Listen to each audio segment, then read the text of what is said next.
Welcome back to Face of Parkinson's. I'm Robert Cochran, your host, and today I'm joined by a couple of great friends from Naples, Florida. This is Craig and Margot. How are you two?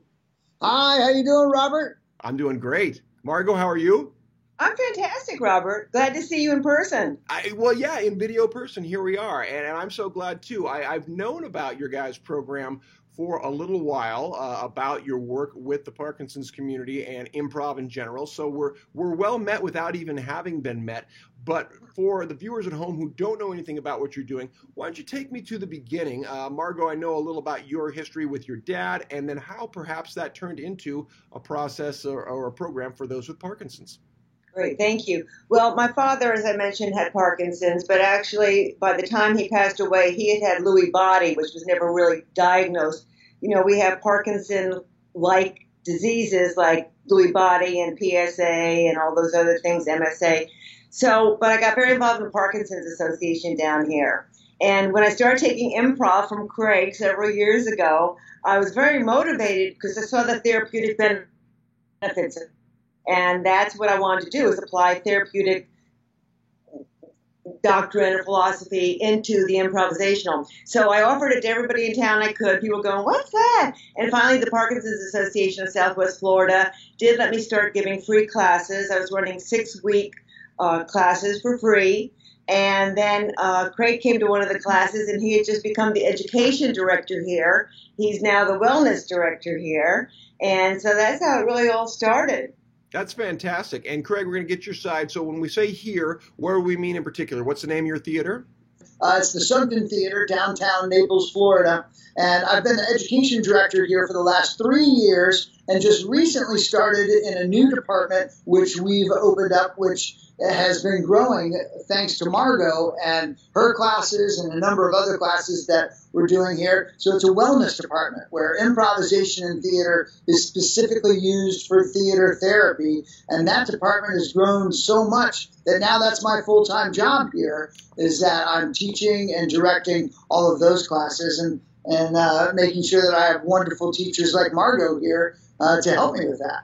So, Craig, tell me about what your first experience was like seeing where improv met Parkinson's and how you thought this could be something that could and should grow.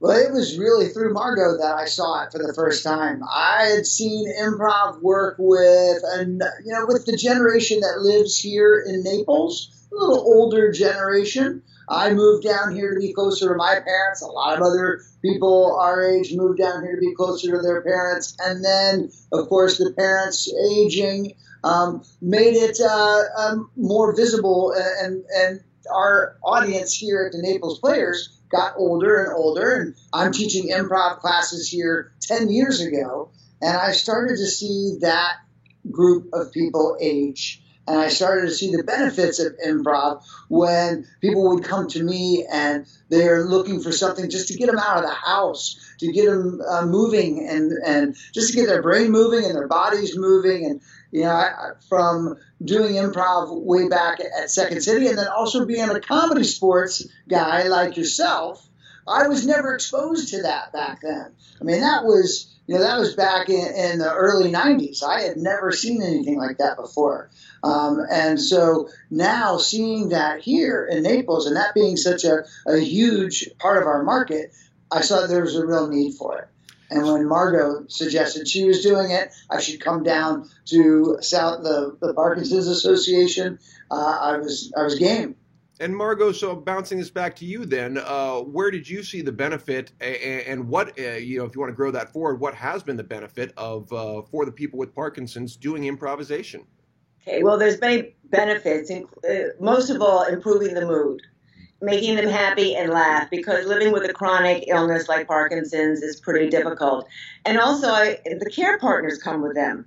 Now, I do have a rule. The care partners cannot sit next to the person with PD, because otherwise they're going to be saying, do it like this. So I don't like that to happen. However, I've done some brief surveys, and I see it's decreased anxiety, decreased depression, and I have students that have been with me the full 3 years. They just keep coming back. And so I think there's cognitive abilities. And as the couples come, a lot of times they are couples that are coming, it's improved communication. One of the games we play is we do a lot of gibberish. And the gibberish game has been important in showing how you can communicate differently without words. And so I think it's helped some of the marriages because, as you know, being a caregiver is so stressful and so difficult. And it's hard not to get frustrated and even lose your temper once in a while. It's all understandable. So I think therapeutic implications are just fantastic.